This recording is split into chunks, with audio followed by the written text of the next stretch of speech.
Alors, qu'est-ce que je fais là? Je vais vous expliquer ce que je fais là. Ça fait 19 ans que je m'adresse à tous les gens qui vivent en ville, en plaine, en leur disant « Venez découvrir la montagne, regardez comme la montagne est belle ». Eh bien, pour une fois, je vais m'adresser aux Alpins, ceux qui connaissent bien la montagne, en leur disant « Venez découvrir les villes de notre région, notamment l'une des plus belles d'entre elles, la ville de Lyon, qui est classée, comme vous le savez, à l'UNESCO. » Et cette émission un peu spéciale à Lyon, on va la traiter exactement comme s'il s'agissait d'un panorama de montagne. Et vous allez comprendre pourquoi. On va se promener sur les hauteurs de la ville. Lyon, tel que vous ne l'avez jamais vu, c'est maintenant et c'est dans Chronique d'en haut. Ah bah voilà, ça peut pas être plus haut là. Ah, on est arrivé au sommet là. Depuis les toits de Fourvière au-dessus du Vieux-Lyon jusqu'aux rives du nouveau quartier de la Confluence, balade urbaine en compagnie d'un guide incontournable. Voilà. Hop, Pique-nique sur une piste de ski dans le 5e arrondissement de Lyon. À la rencontre de ceux qui vivent au sommet de Lyon. Ok, toi tu restes près de moi, t'es sympa. Bon, on fait faire de ces trucs quand même. Ou encore sous la ville, où dort depuis 2000 ans un trésor énigmatique. On fait pas ça par hasard, c'est gigantesque. C'est complètement fou.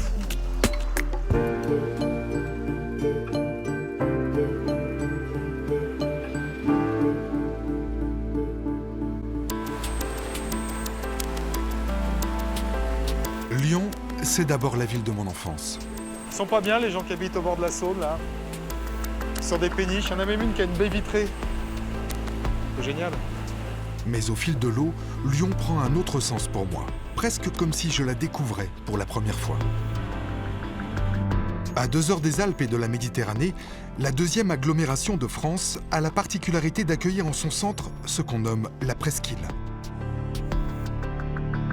Une presqu'île enlacée par une rivière, la Saône, et protégée par un fleuve, le Rhône, qui finissent par s'unir à la pointe sud de la ville. Pourtant, entre ces deux cours d'eau, tout semble s'opposer pour mieux se rejoindre. Le Rhône, fleuve droit, sans concession, nous mène aux portes des quartiers d'affaires comme celui de la Part-Dieu. Et la Saône, rivière maîtresse aux courbes lascives, qui se jette corps et âme dans les bras de son amant, au point nommé la Confluence.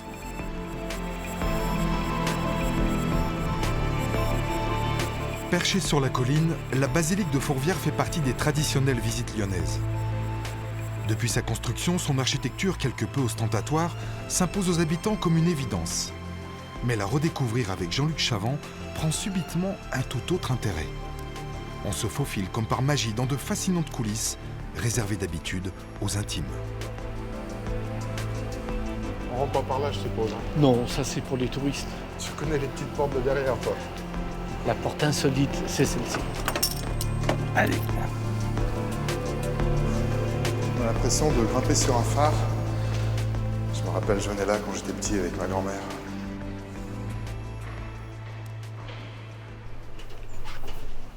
C'est étonnant, hein? Ah oui, Jean-Luc connaît tous les secrets de Lyon. Chaque endroit de la ville prend derrière ses moustaches l'arôme d'un conte fascinant, mais authentique. eh bien je vais te montrer un truc assez extraordinaire. C'est impressionnant. Ça c'est la plus belle vue de la Charpente et des dômes.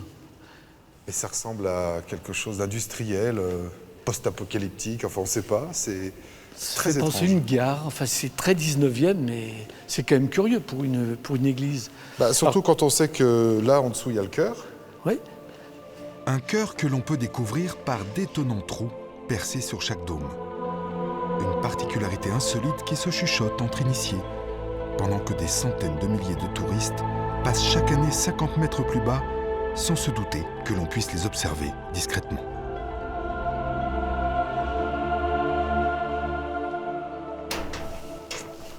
Ah bah voilà, je peux pas être plus haut là. ah, on est arrivé au sommet là. Sommet aussi des Alpes qui sont sur cette table d'orientation, le Mont Blanc qui est par Voilà, on là. voit toujours le Mont Blanc. Souvent en tout cas, le Mont du Châle, le massif des Bauges, les Sept-Lots, le Pic de Valoir, les Aiguilles d'Arves, les Grandes Rousses, les Écrins, bref, les plus beaux sommets des Alpes. Et puis si Lyon est souvent, c'est vrai, tournée vers les Alpes, elle est adossée au Massif central qui se trouve juste là, parce que là, eh bien, ce sont les Monts du Lyonnais, ça fait partie du Massif central. Exactement, c'est pour ça qu'à Lyon, on a tout. Et même un petit détail bien drôle que tous les Lyonnais connaissent, la Vierge dorée. Regarde sa main droite. Elle est disproportionnée. Ouais. Mais c'est ce qu'on appelle le raccourci. Ah oui, Les Grecs avaient c'est déjà fait pour imaginé être vu ça. de Lyon. Exactement. D'accord. Et donc à l'époque, on avait imaginé cette statue sans 3D, sans ordinateur, sans rien. C'est quand même très très fort. Ouais.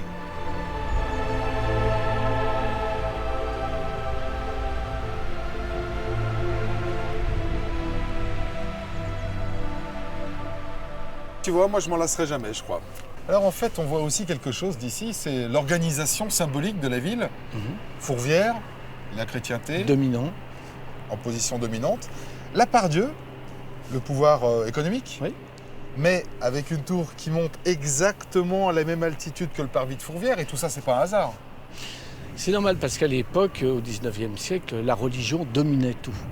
Mais quand même, on a voulu se rattraper avec ces tours pour qu'on soit égalité. Donc l'industrie ou le commerce ou les affaires sont égalité avec la religion. C'est très discret. Comme tout à Lyon, tout est discret. Mais on sent quand même que les forces s'opposent. Construite récemment, la tour In-City n'échappe pas à la règle et vient défier au mètre près le pouvoir religieux de Fourvière, juste en face d'elle. Une équité quasi parfaite qui fait d'In-City la deuxième plus haute tour de France, soit 200 mètres au sommet du mât.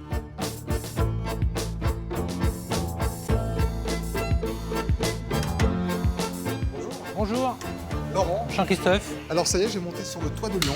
Exactement, C'est la plus haute tour de la ville. c'est la plus haute tour de Lyon. Bon, il faut un forfait. Il faut un forfait. Badgé sur le petit badge. Même si près de 2000 personnes fréquentent chaque jour la tour In-City, aucune d'entre elles n'a accès au 40e étage. Petite visite privée en compagnie de Jean-Christophe qui nous ouvre toutes les portes, même les plus inattendues. Tu l'appelles comme ça, toi? Ah oui, c'est... Voilà, Non. maintenant je te laisse en compagnie du technicien. Allez, bon courage. Et tu reviens pas avec moi? Ah, du tout. Bon. Bonjour. Bonjour. Je monte? Allez-y. Là? Oui, oui, allez-y. Attention à vous. Oh la vache! C'est magnifique, hein? Et en fait, on n'a pas le vertige simplement parce qu'on voit pas le fond, on voit que le dessus et c'est pas pareil. Voilà. Ah oui, d'accord. Et quand on voit le plafond se rapprocher, on a toujours un petit moment de doute. Donc t'es sûr qu'on peut Je vais rester m'arrêter avant. Donc là, on va Ouais, s'arrêter bah au ouais. 35e étage. Eh ben, j'étais jamais monté comme ça nulle part. C'est bien.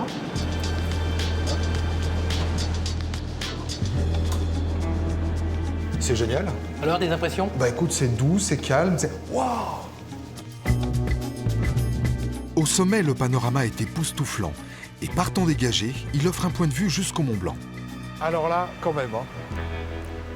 C'est The Vue. Ah, c'est pas banal, hein. Le parc de la Tête d'Or, qui est très grand, paraît presque petit, tellement qu'on peut embrasser tout le paysage. Et puis la particularité de Lyon par rapport à d'autres villes où il y a beaucoup de gratte-ciel, comme New York ou Paris à la Défense, eh ben, c'est qu'ici, il n'y en a que deux. Et donc, quand on est au sommet d'une des tours, on a une vue à 360 très impressionnante, complètement aérienne, quasi montagnarde. D'ailleurs, là, c'est les Monts d'Or, Exactement. 700 mètres. Et là-bas, c'est les Monts du Lyonnais, presque 1000 mètres. Pas mal. Lorsqu'on voit la tour depuis l'extérieur, on est loin d'imaginer ce qui se cache derrière cette immense coiffe. Mais alors, c'est de la déco, donc, le triangle. C'est de la déco. Moi, je croyais que c'était plein. C'est pour cacher tous les locaux. Alors ça, quand même, vous imaginez, vous, que c'était comme ça à l'intérieur de la coiffe? Merde. Voilà ce qu'on voit de Lyon, le triangle. C'est de la déco. Et puis là, il y a le mât. On le voit très bien aussi. Le jour de l'installation du mât est resté gravé dans la mémoire de tous ceux qui ont eu la chance d'y assister, de près ou de loin. Un événement qui a nécessité l'emploi d'un hélicoptère ultra puissant et mobilisé un lourd dispositif technique. D'autant plus fascinant lorsqu'on se souvient que le mât d'In-City n'a d'autre fonction que d'en faire la tour la plus haute de Lyon. Mais la tour In-City, c'est aussi des centaines de mètres de vitres accessibles par une nacelle scellée au toit, dont on ne compte que 3 exemplaires en Europe. Il fait beau là-haut?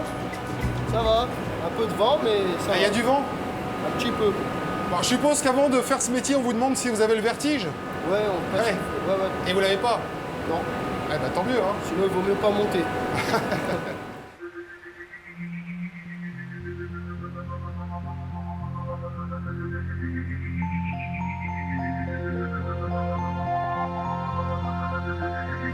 Le récent quartier de la Confluence est à l'image de ce que j'aime dans cette ville. Cité aux 2 visages qui sait rester tantôt discrète, à l'abri de son histoire, et qui se révèle parfois audacieuse quand elle fait peau neuve. Construit sur une ancienne zone portuaire, le quartier est connu pour incarner une ville connectée à la pointe de la modernité.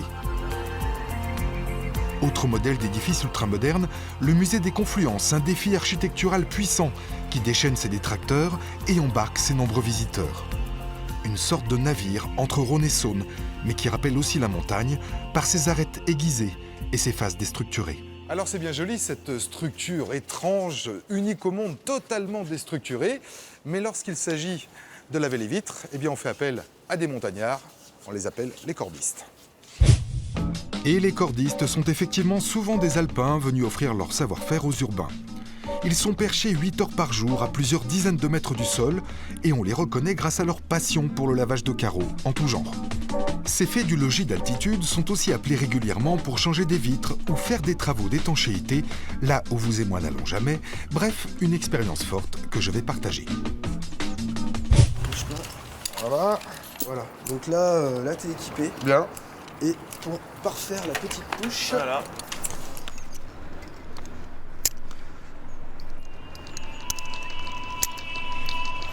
Au menu, descendre la face nord du musée des Confluences, réputé pour son architecture accidentée, et son fameux puits de gravité.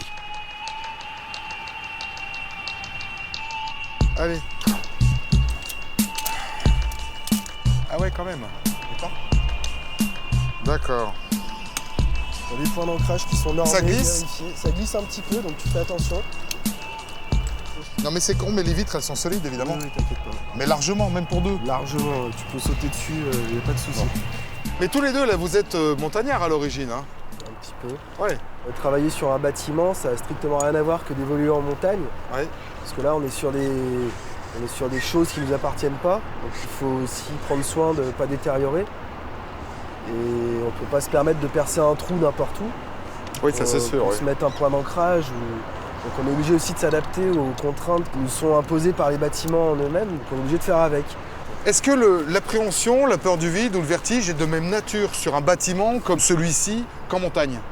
C'est pas du tout le même effet en montagne, c'est un peu plus cassé, il y a plus d'espace. Voilà, quand on est sur une face en nettoyage de vide par exemple en grande hauteur sur un gratte-ciel, c'est plus impressionnant, j'ai envie de dire. Ouais. Laurent, c'est parti? Eh ben on y va. Allez, feu. Le geste, c'est Bon, à celui-ci. tout à l'heure les gars. Il s'appelle comment ce puits là? Le puits de gravité. Le puits de gravité. Il porte bien son nom, il vous attire irrésistiblement. Ouais. Mais ce qui est bien, c'est quand même que tu regardes un petit peu où tu vas. T'es sûr? Ouais, tu peux, vas-y. Hein. En plus, regarde, c'est sympa. Oh la vache. C'est fascinant. C'est un drôle d'édifice. En plus, tu as une vue sur la ville. Enfin, je veux dire, ça fait partie du plaisir du métier de pouvoir observer ces espaces urbains avec des points de vue que personne ne peut voir. C'est un privilège. C'est le privilège, justement. Ouais. C'est vraiment ce qui nous fait nous sentir un peu chanceux dans notre métier. Voilà, regarde. Ouais. J'ai Fourvière, j'ai le centre-ville, j'ai le Rhône, la Saône. On descend? On peut descendre, les gars? Allez, feu. Descends un petit peu. Pousse sur tes jambes, pousse sur tes Tu mets jambes. bien, regarde, tu mets bien tes jambes à la Ah ouais. perpendiculaire. Voilà, tu es même mieux là. Hein. Ouais, Voilà. c'était mieux. Ouais. Remonte-les encore. Voilà. Ah ouais. Donc on arrive au fond du puits de gravité du musée des Confluences. Et voilà. Et bah c'était génial. Point de vue sur la ville absolument fabuleux. Ah mais il y en a encore là. Ah oui, j'avais pas vu. Super les gars, hein. Bah bravo, hein. Non, bah il n'y a plus qu'à le refaire, mais en nettoyant les vitres. Je dis bravo Laurent.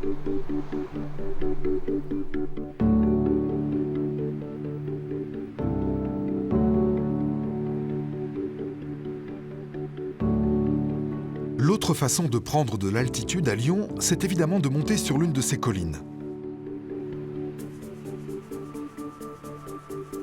Et notamment la colline de Fourvière, qui possède un système de remontée mécanique identique à celui qu'on trouve dans certaines stations de ski.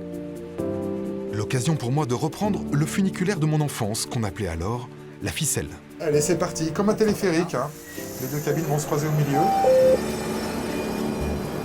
Et c'est d'ailleurs encore aujourd'hui la même compagnie qui s'occupe de la maintenance et de la réglementation des remontées lyonnaises, comme de celles des stations alpines. Moi j'ai vraiment l'impression d'être en montagne. Je vais sortir avec mes skis. Ah bah ça grimpe.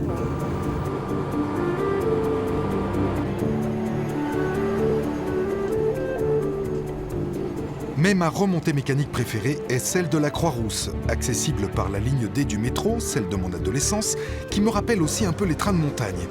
Ici, le métro est à crémaillère, modèle de transport urbain unique au monde, car il permet à la fois de rouler sur le plat et d'enclencher le tractage face à la pente. Malgré la modeste altitude de ces collines, on pouvait jadis faire du ski toute l'année, à Lyon, sur l'historique piste de la Sarraz, juste derrière Fourvière. Altitude de 280 mètres, et oui, la piste de ski de la Sarraz est maintenant utilisable par tous les Lyonnais. En effet, samedi dernier, la piste bleue a été officiellement ouverte au public. Tous les skieurs n'auront plus à se déplacer, ils pourront se livrer à leur sport favori sur place.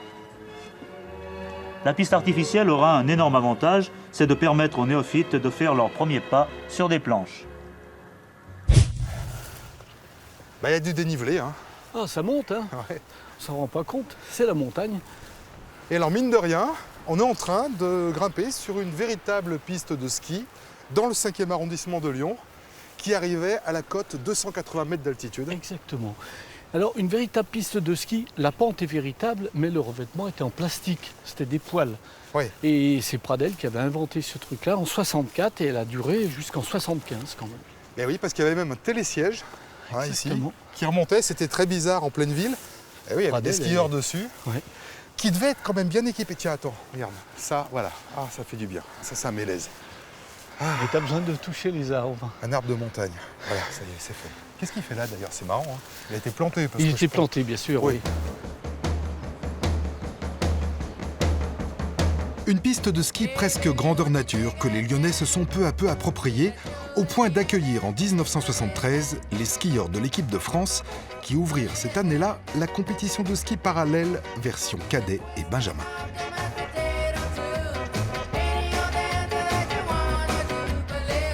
Alors moi, je l'ai vu cette piste, mais j'ai jamais fait de ski ici. Mais toi, tu y as skié. J'ai skié parce que d'une part, j'ai passé toute mon enfance ici et mon père était fabricant de ski. Ah Alors, oui. je parle le Ah bah, rapport, fallait essayer. Et justement, je t'ai apporté un petit cadeau. Ça. Ah oui. Tu sais ce que c'est? Oui, je sais, moi. À votre avis, c'est quoi? C'est ça la neige de la C'est Sarraz. les deuxième et troisième versions de la piste, puisqu'il y a eu la première bleue. Et je peux te dire, quand on tombait, eh ben, on s'en rappelait longtemps. Oui, oui, c'est même une des raisons pour lesquelles ça n'a pas fonctionné au-delà de quelques années. Parce qu'on se faisait vraiment mal là où on tombait. Oui, il quoi. y a eu quelques mois. Et les semelles de ski, au bout de 3 descentes, c'est parti chez mon père qui les réparait. Il a fait fortune d'ailleurs ce jour-là. Dis-moi, j'ai promis qu'on ferait cette émission sans parler de Guignol, du Vieux-Lyon et de la gastronomie. Mais on est quand même en situation de pique-nique. Ouais, écoute, Pas de Beaufort, pas de Roblochon non plus. T'as pas pu t'empêcher d'amener... non, mais voilà, deux, petit trois Saint-Marcelin quand même. Mais regarde, j'ai même des verres. J'ai pas la nappe à carreaux rouge et blanc. Est-ce qu'on explique quand même que le Saint-Marcelin à la lyonnaise ne doit pas être coulant, mais ne doit pas être plâtreux? Juste le milieu, tout est lyonnais. Voilà. Et d'ailleurs, les vrais lyonnais le mangent à la petite cuillère. Parfaitement affiné, jamais plâtreux, jamais coulant. On est d'accord? Tout à fait C'est d'accord. une hérésie sinon. Ça n'existe hérésie. pas, c'est même pas d'hérésie, Voilà. ça n'existe pas. Hérésie. Voilà. Voilà, Hop, pique-nique sur une piste de ski dans le 5e arrondissement de Lyon. avec la montagne de la Croix-Rousse en face. Parce qu'il s'agit bien d'une autre montagne. Allez, Ah, tiens. La colline de la Croix-Rousse est souvent présentée comme l'ancien quartier des Canuts qui ont fait la fortune de la bourgeoisie lyonnaise grâce à l'industrie de la soie. Mais c'est aussi un quartier presque génétiquement montagnard. Perchée face aux Alpes voisines, la colline entretient avec les massifs alpins une filiation géologique forte, puisque la Croix-Rousse est construite sur une moraine de glacier, issue de celui du Rhône, qui descendait jadis jusqu'aux portes de Lyon. En témoigne le fameux gros caillou charrié par le glacier et remonté par les hommes jusqu'au plateau. Mais c'est vers une toute autre particularité de la Croix-Rousse que je suis impatient de vous embarquer. alors pour les hauts, on a déjà pas mal donné. Maintenant, autour des bas, et même des bas-fonds. Les égouts, pas du tout, bien mieux que ça. Vous n'aurez certainement jamais vu l'endroit où je vais vous emmener.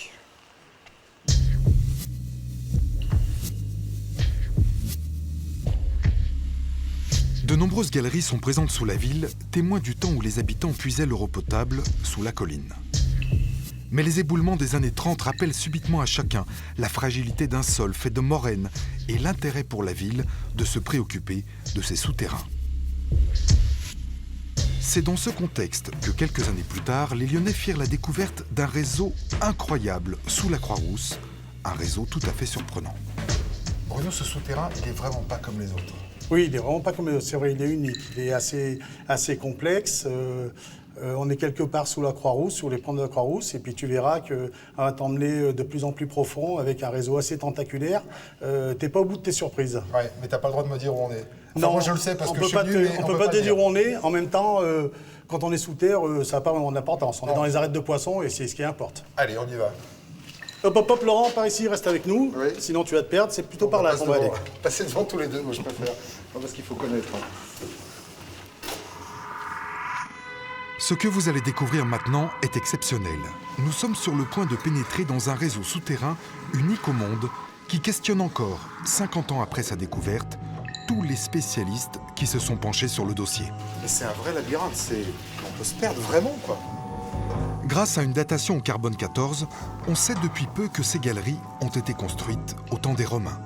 Et l'architecture du réseau est totalement stupéfiante puisqu'elle reprend la forme d'une arête de poisson avec 32 couloirs sans aucune issue et surtout sans usage connu.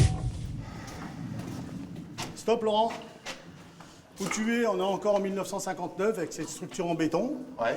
Et où je suis moi, on est en l'an 0 dans les arêtes de poissons. On y arrive enfin. Zéro, c'est-à-dire que ça a 2000 ans. Oui. C'est incroyable, ça. Difficile de se rendre compte avec juste une caméra. Vas-y, donne un coup de torche sur le réseau. Voilà. Et ça, c'est le long de la colline de la Croix-Rousse. Et de part et d'autre, à droite comme à gauche, sur une bonne trentaine de mètres de chaque côté, c'est ça? C'est ça. D'immenses galeries, vides, qui se terminent en cul-de-sac. Une particularité unique au monde que personne n'est vraiment en mesure d'expliquer 2 millénaires plus tard. Comment est-ce qu'on peut avoir construit un truc pareil sous une grande ville sans qu'on sache à quoi ça sert?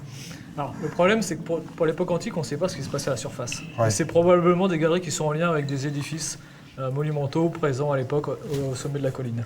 On avait pensé à des galeries de drainage. Bon, c'est pas possible, l'eau est beaucoup plus basse et c'est bien trop important au point de vue volume pour des galeries de drainage. Donc on élimine. Ensuite, on avait pensé à des souterrains pour les religieux. C'est sûr que les souterrains pour les religieux, ça existait, mais à ce niveau-là, ils n'avaient pas les moyens de creuser des galeries aussi importantes. Et puis surtout qu'il n'y a pas de débouché. Quand on est dans les arêtes de poissons, ça dit cul-de-sac. Exactement. Troisièmement, galerie militaire. Ça, c'est pas impossible. Mais pour faire quoi? Pour aller où? Et quand on regarde le plan des arêtes de poissons, ce sont des cul-de-sac absolument partout. Une autre théorie, beaucoup plus ésotérique, plane sur les arêtes de poissons depuis que des crânes humains repérés en 59 ont subitement disparu quelques semaines après leur découverte.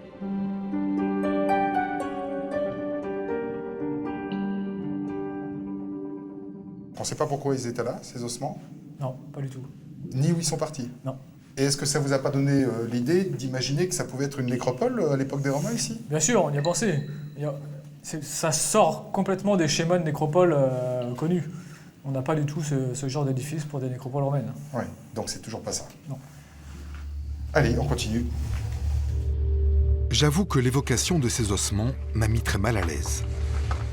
Ils laissent planer dans ces galeries la trace d'une insondable présence qui m'a conduit à rebrousser chemin.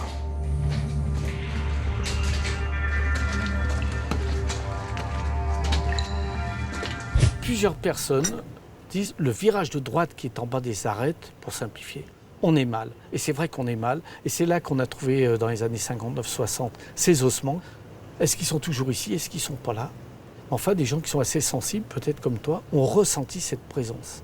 Après, il y a la machine à gamberge, si je puis dire, qui se met en route. Alors là, on a imaginé que ça pouvait être une antenne cosmique, une antenne Ça tellurique. ressemble à une antenne, c'est vrai, en plan, c'est une antenne. Bah oui. Et le ressenti que l'on a à l'intérieur est différent du ressenti qu'on a à l'extérieur. Ah, je te C'est vrai confirme. qu'on est confiné, mais il y a une sorte d'envoûtement, on a envie d'y retourner, même si on a un peu le vertige, même si on a un peu claustro. On va voir parce qu'on est attiré par cet endroit. Sous les plaques d'égout de la rue des Fantasques, les arêtes de poissons semblent vouloir encore conserver leur mystère. Un mystère qui correspond tellement à cette ville, où les horizons insolites sont partout. Encore faut-il les chercher. Cette émission, elle a commencé sur l'eau, elle va se terminer sur l'eau et dans un endroit un peu particulier à Lyon, la Confluence. L'endroit précis où la Saône se jette dans le Rhône avant de poursuivre ensemble leur chemin en direction de la Méditerranée. Et le plus étonnant, et ça peu de Lyonnais le savent, c'est que les deux fleuves, ou plutôt la rivière et le fleuve, n'ont pas du tout la même couleur. Et quand on prend de l'altitude, on se rend compte que la Saône est plus sombre, que le Rhône est plus clair, c'est normal, il vient des Alpes. Voilà, cette émission est terminée, j'étais très heureux de vous faire découvrir ma ville natale, cette ville que j'aime énormément. Rassurez-vous, Chroniques d'en haut continuera à vous emmener en montagne, mais parfois nous ferons des randonnées dans d'autres univers. Open your mind, à la semaine prochaine. Ah mais c'est haut quand même, hein. Sans rien. Tu peux te remettre debout hein, Ah non, si je tu as suis pas sûr. besoin. Je suis pas sûr d'avoir envie. On va plouf plouf, ça sera toi qui ira. Arnaud, au sommet du mât. Non, il veut pas. Jean-Yves? Allez, Jean-Yves, au sommet du mât. Tu suis le monsieur et tu y vas. Vous savez ce qu'il m'a raconté, Bruno? Donc ça, c'est la voûte romaine des arêtes de poisson. Et ce mur, visiblement, il est en ciment, il est très récent. Et pour cause, parce que juste derrière ce mur, vous savez ce qu'il y a? Regardez. Bon, moi j'y vais, hein. C'est bon?